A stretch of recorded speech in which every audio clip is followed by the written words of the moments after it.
Savez-vous que vous et moi, nous exerçons l'autorité tout au cours de la journée sans même nous en rendre compte? Alors dans cet épisode, nous allons découvrir comment et que faire. Alors à tout de suite.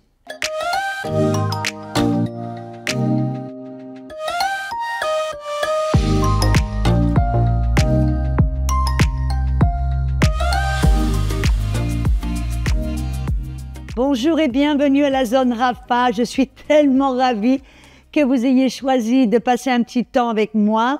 Je suis Audrey Mac de Gotel et nous continuons petit à petit de parler de l'autorité. C'est un domaine qui est tellement important, je le répète. Et c'est pour ça qu'il ne faut pas le prendre à la légère ou simplement l'enseigner d'une manière superficielle. Pourquoi? Parce que vous et moi, nous sommes appelés à dominer, à régner. Rappelez-vous, nous sommes comme des agents de police dans le royaume de Dieu, maintenir l'ordre et restreindre les forces du mal. C'est pour ça que Jésus a dit, vous résistez au diable, il s'enfuira. Vous voyez, ce n'est pas Dieu qui va le faire pour nous. Nous sommes appelés à le faire. Nous sommes ici le sel sur la terre. Nous sommes la lumière, nous sommes des agents de changement ici sur la terre et nous allons pouvoir changer les choses, pas simplement avec la prière, même si la prière est super important, amen, mais en exerçant notre autorité. Comme je le dis très souvent, dans Apocalypse, je crois que c'est 1:6 et chapitre 2, verset 5, la Bible nous dit que Dieu a fait de nous des rois et des sacrificateurs. Vous voyez, en tant que sacrificateurs, nous sommes appelés à offrir des sacrifices de gratitude, des actions de grâce, des louanges, de communier avec Dieu, de le louer, de l'adorer, de parler avec lui. Vous voyez, ça c'est notre rôle en tant que sacrificateurs. Mais nous sommes aussi appelés à être des rois. Ça veut dire que en tant que sacrificateurs, on prie. On prie pourquoi? Pour découvrir la volonté de Dieu. Amen. Pour ce que Dieu veut que l'on fasse et comment il veut qu'on le fasse. Et quand on découvre sa volonté, alors nous sommes ceux ici pour régner, dominer et pour amener sa volonté ici sur terre en exerçant l'autorité. Rappelez-vous ce que Jésus a enseigné aux disciples. Priez, amen, que ta volonté soit faite sur la terre comme au ciel. Amen. Que ton règne vienne. Alléluia. Et comment est-ce que son règne va venir au travers de vous et de moi en amenant la volonté de Dieu ici sur la terre? Et donc, Dieu a besoin de vous. Vous êtes une partie intégrale de son plan. Dieu, dans sa bonté, Dieu, dans sa souveraineté, a choisi de nous inviter, amen, dans ce plan, dans le royaume, nous inviter à être des membres actifs du royaume de Dieu. Alors, ne restez pas passifs. Ne faites pas ce que Adam a fait. Lui qui avait reçu l'autorité est resté passif. Il a vu Satan, il a entendu Satan, il a vu ce qui se passait entre Satan et Ève. Il était là, présent, et pourtant, il n'a rien fait et il n'a rien dit. Ne faisons pas la même erreur en attendant que Dieu fasse quelque chose. Non, vous êtes ici les petits dieux de la terre. Vous êtes le corps du Christ. Amen. Quand Christ était sur la terre, c'était lui qui faisait les œuvres. C'était lui qui exerçait autorité. C'était lui qui détruisait les œuvres du diable. Mais maintenant, il est parti, il nous a laissés ici-bas pour le faire, au travers de cette autorité. Dans la dernière émission, j'ai parlé de l'importance de ne pas être dans la réaction. Amen. Vous devez savoir, et j'en ai parlé à plusieurs reprises et je vais le répéter. Voyez, nous ne servons pas un petit Dieu face à un grand diable. Et pourtant, c'est comme cela que souvent des chrétiens le perçoivent. Ils s'imaginent que Dieu a des distances, qu'il est tout petit et que le diable, il est puissant. Il est cette force majeure et puissante, presque souveraine. Non, mes amis, les rôles ont été inversés. Dieu est grand, Dieu est puissant et il veut se manifester au travers de vous. Mais vous devez savoir que le diable est tout petit. Ça me rappelle ce témoignage que j'ai entendu. C'était une dame qui avait toujours peur du diable. Elle était toujours dans la réaction. Elle était toujours presque à aller vers le pasteur. Pasteur, pasteur, priez pour moi, priez pour moi. Le diable est derrière moi. Le diable a fait ceci. Le diable, savez-vous ce que le diable a fait cette semaine? Oh, vous voyez, le diable était toujours après elle et elle parlait constamment du diable. J'aimerais faire une petite parenthèse. Rappelez-vous ce que j'ai dit. Quand on parle du diable tout le temps, qu'on est conscient du diable tout le temps, c'est une forme de louange. C'est une forme d'adoration. On lui consacre notre temps et notre attention. Ne tombons pas dans ce panneau. Oh, le diable, ça lui plaît, n'est-ce pas? Alors cette dame allait toujours vers le pasteur. Pasteur, pasteur, le diable est après moi. Finalement, le pasteur essayait de lui expliquer, mais le diable a été vaincu. Sœur, vous avez autorité, exercez votre autorité. Et bien sûr, la dame a dit, non, mais vous ne savez pas, pasteur, ce que le diable a fait. Oh, le diable est puissant, le diable a fait ceci, le diable a dit cela, le diable... Bref. Et finalement, le pasteur en a eu tellement marre. Il a dit, Seigneur, apparemment, je n'arrive pas à lui montrer quelque chose. Je n'arrive pas à lui convaincre et à lui faire voir son autorité. Je n'arrive pas à lui montrer que le diable est vaincu. Père, s'il te plaît, peux-tu lui parler? Peux-tu lui montrer? Peux-tu lui révéler? Et alors, au fil du temps, cette dame, un jour s'est réveillée, elle a eu un rêve. Et dans son rêve, elle entendait le rugissement d'un lion féroce. Et dans son rêve, elle était là, et elle tremblait comme une feuille morte. Et dans son rêve, elle voyait que ce rugissement venait de derrière un buisson.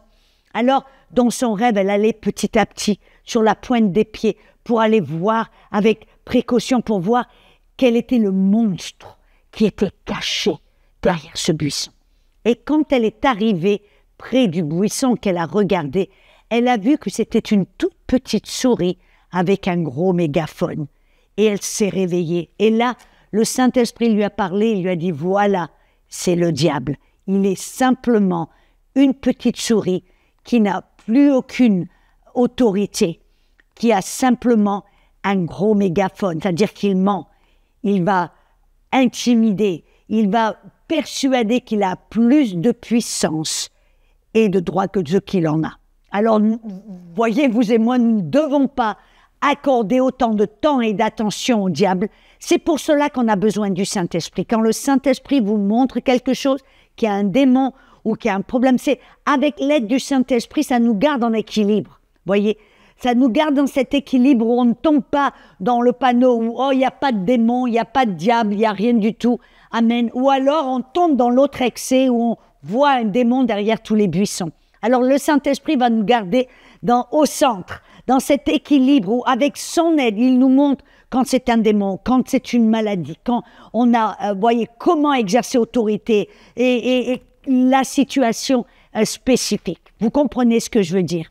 Et donc, pour vous et moi, quand on exerce autorité, on a vu qu'on doit ouvrir la bouche et commander, comme Jésus l'a fait.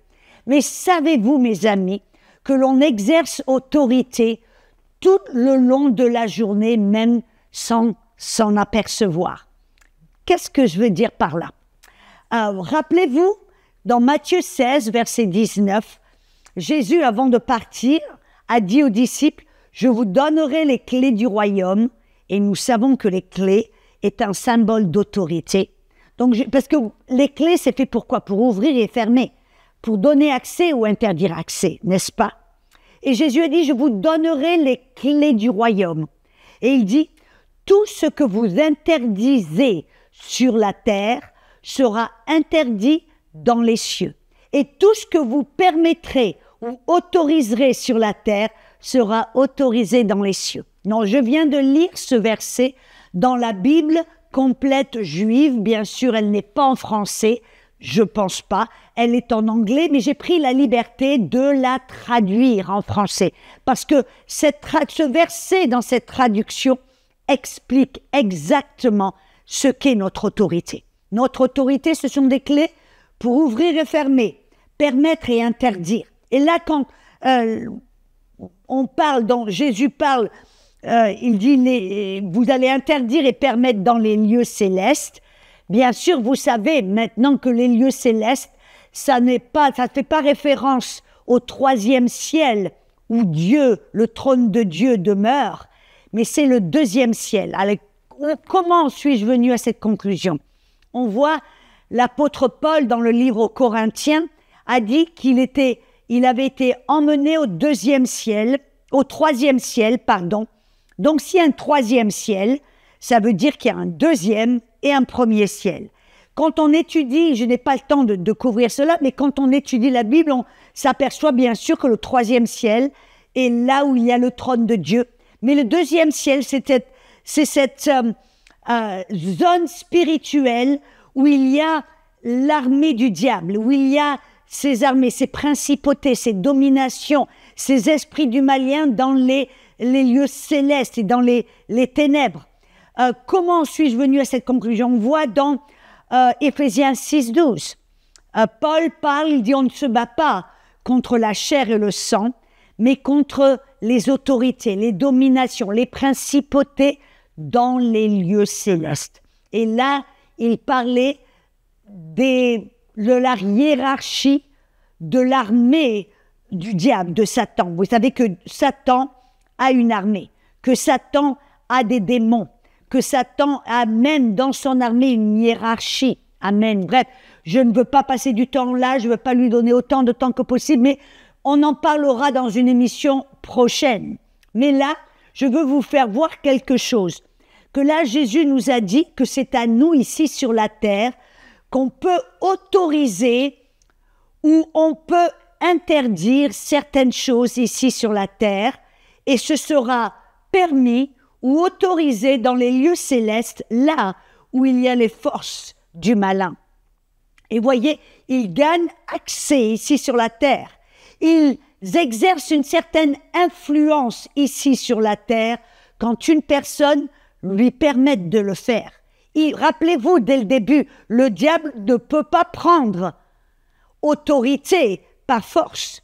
Vous vous rappelez, il y a un verset, je ne sais plus exactement où c'est, mais Jésus en parle, il dit « Un homme fort ne peut pas aller dans une maison pour prendre les biens. » Il dit « Un homme ne peut pas aller dans une maison et prendre les biens d'un homme fort à moins qu'il le lie d'abord. » Voyez, afin que Dieu puisse prendre nos biens, nous voler, nous détruire, nous dérober, il doit d'abord nous lier. Et comment est-ce qu'il va nous lier? Il ne va pas le faire par force. Il va obtenir notre permission, comme il l'a fait avec Adam et Ève.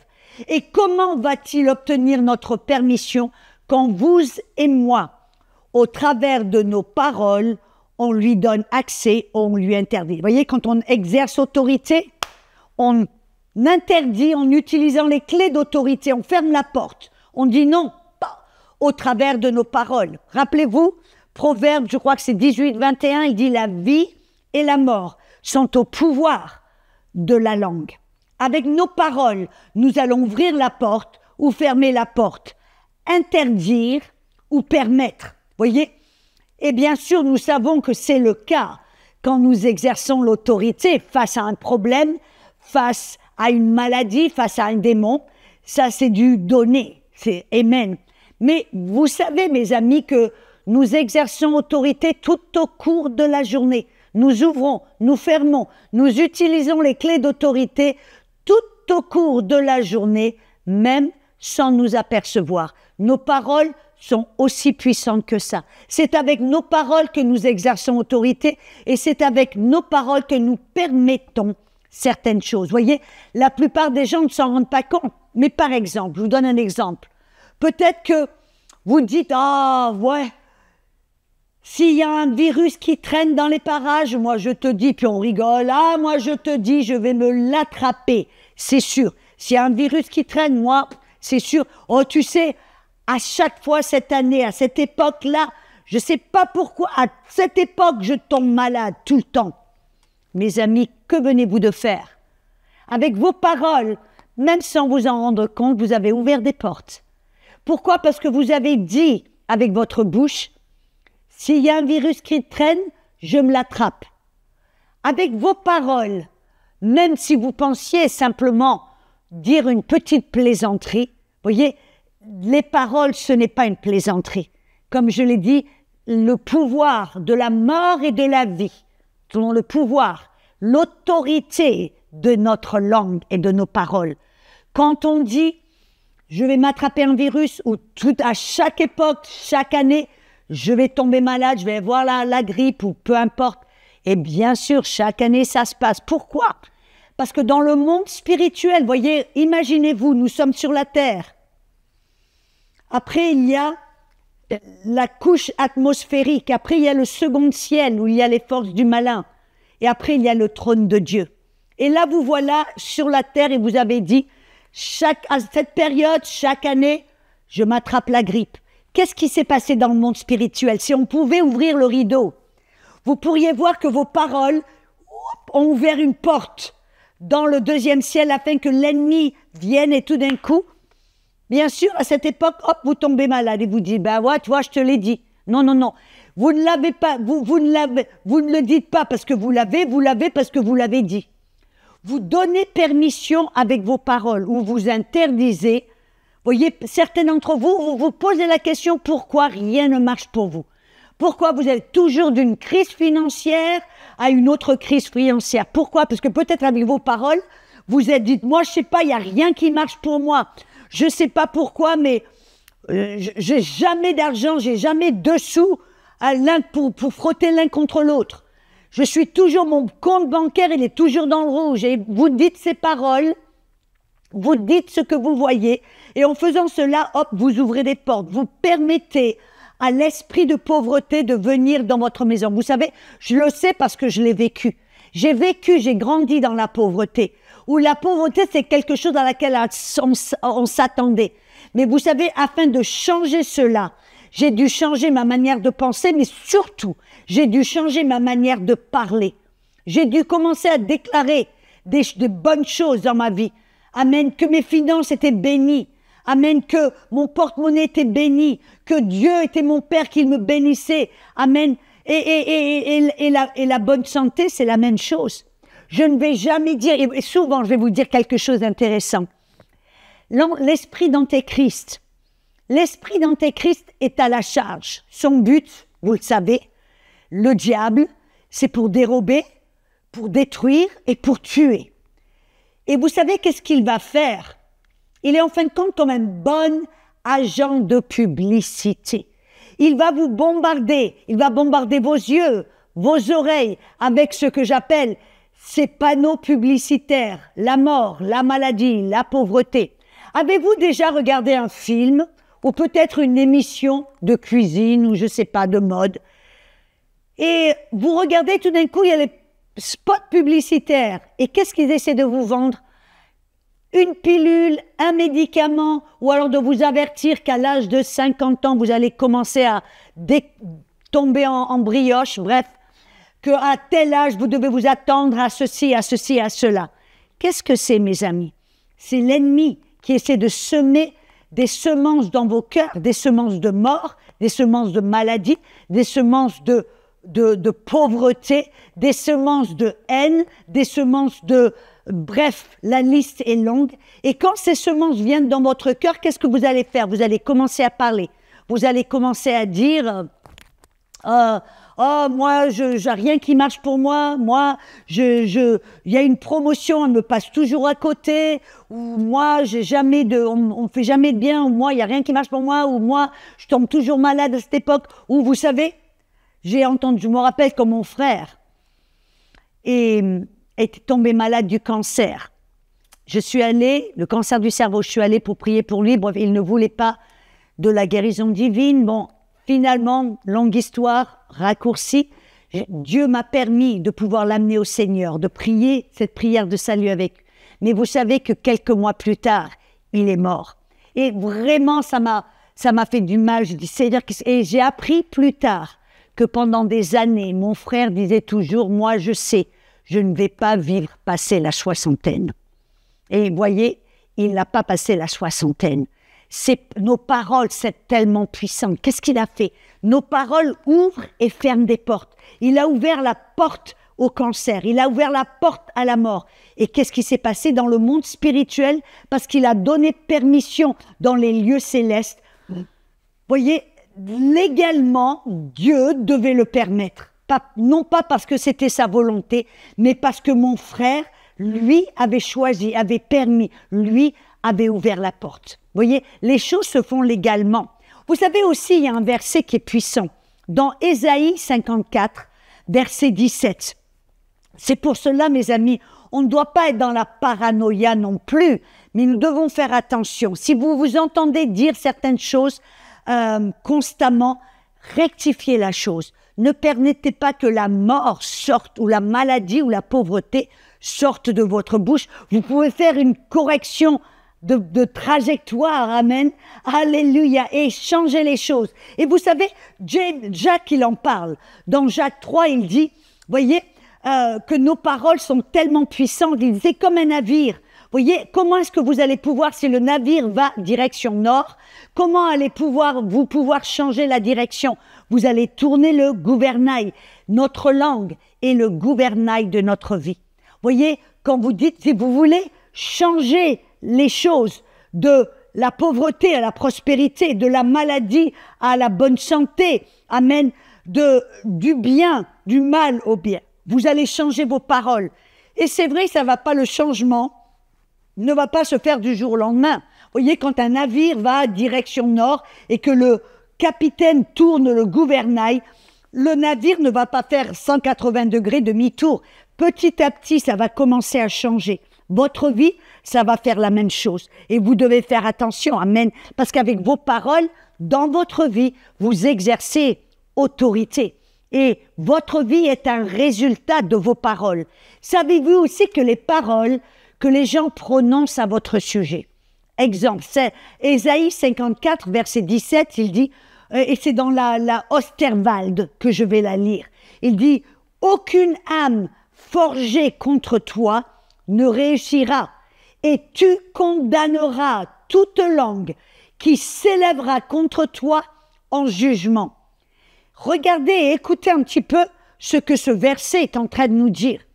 Il y aura des armes qui vont se forger contre vous quand il y a des paroles prononcées contre vous et que vous ne les condamnez pas. Un exemple. Peut-être que le docteur vous dit, « Madame ou monsieur, y a-t-il du cancer dans votre famille ?» Et tout d'un coup, vous allez dire, « Oui, c'est vrai, mon grand-père a eu des problèmes de cancer et mon père également. » Et immédiatement, le docteur va froncer le sourcil, va vous dire je ne veux pas vous faire peur, mais vous devez vous attendre. Vous allez peut-être avoir le cancer. On va vraiment devoir garder un œil et faire des examens parce que vous avez une grande chance d'avoir le cancer. À ce moment-là, mes amis, qu'est-ce que c'est? Des paroles sont sorties de la bouche de quelqu'un. Ces paroles, elles ne vont pas s'évaporer. Ces paroles exerce l'autorité dans le monde spirituel.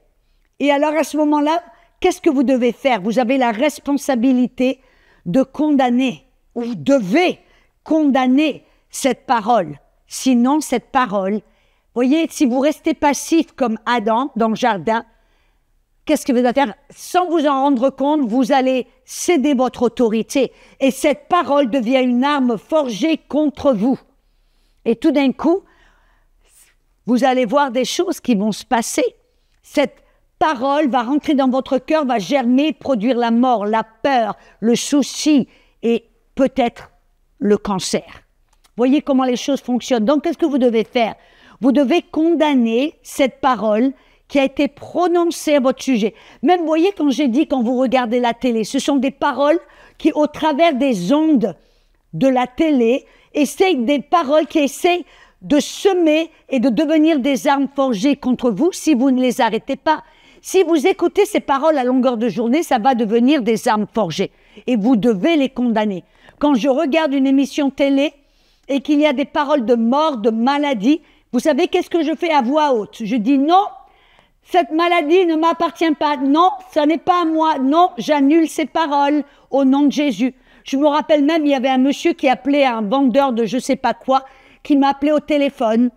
Et il me dit, Madame Ma, quel âge avez-vous? À l'époque, je crois que j'avais passé la cinquantaine. Il me dit, oh, vous savez, les statistiques montrent que des femmes, après cet âge, commencent à avoir ceci, ceci et cela. Et je lui dis, non, non, non, monsieur, non, pas moi. Il me dit, oh, mais pourquoi êtes-vous si sûr, pas vous? Êtes-vous une exception, madame? Je dis, en d'autres sortes, oui, je suis une exception parce que l'Esprit de Dieu demeure en moi. Et ce monsieur commence à se fiche de moi. Commence à se moquer de moi. Je dis, monsieur, écoutez-moi. Vos paroles, je les annule. Je déclare au nom de Jésus que ces maladies ne vont pas venir dans mon corps parce que l'Esprit de vie et l'Esprit de Dieu demeure en moi et je n'aurai pas ces maladies. Alors merci monsieur, nous n'avons plus rien à nous dire, merci, vous n'allez rien me vendre, alors au revoir. Et puis ce bonhomme commence à pousser, je lui dis écoutez monsieur, je ne veux pas être méchante, je ne veux pas être mal poli, mais je vais vous demander de raccrocher maintenant ou je vais devoir vous raccrocher au nez. Je suis désolée, mais nous n'avons plus rien à nous dire. Et finalement, le monsieur ne voulait pas me lâcher la jambe et j'ai dû aimablement et gentiment lui raccrocher au nez. Pourquoi? Parce que j'ai pris conscience que ces paroles, ce monsieur, de sa bouche sortaient des paroles de maladie, de mort sur ma vie.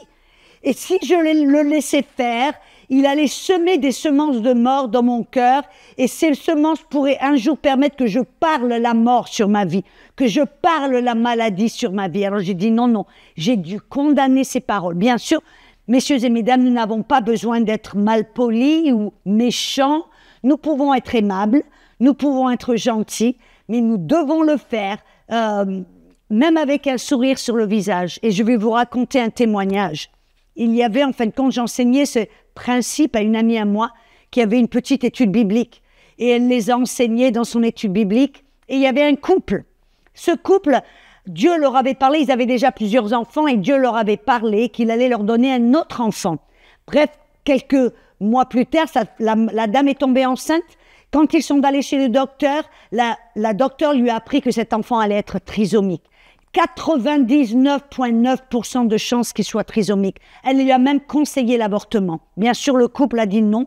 Il n'en est aucune question. Mais parce que le père le savait, il a immédiatement regardé le docteur dans les yeux en disant « Docteur, merci, je vous remercie, mais non ». Et il a dit face à face, il dit « Je sais que vous faites votre boulot, merci docteur, mais je vous dis tout de suite, cet enfant, c'est Dieu qui nous l'a donné et cet enfant va naître parfaitement. » Bref, je raccourcis cette histoire parce que nous n'avons plus de temps. Mais vous savez que quand, au fur du temps, cet homme a dû prendre une position de refuser les paroles du docteur, de garder cette position d'autorité, de fermer la porte. Et quand l'enfant est né, même si le docteur lui a dit 99,9% qu'il soit trisomique, cet enfant est né parfait, sans défaut, sans rien du tout. Voyez, nous devons faire attention que de notre bouche, nous permettons, nous interdisons. Alors, utilisons notre autorité à bon escient et avec sagesse. On se retrouve bientôt.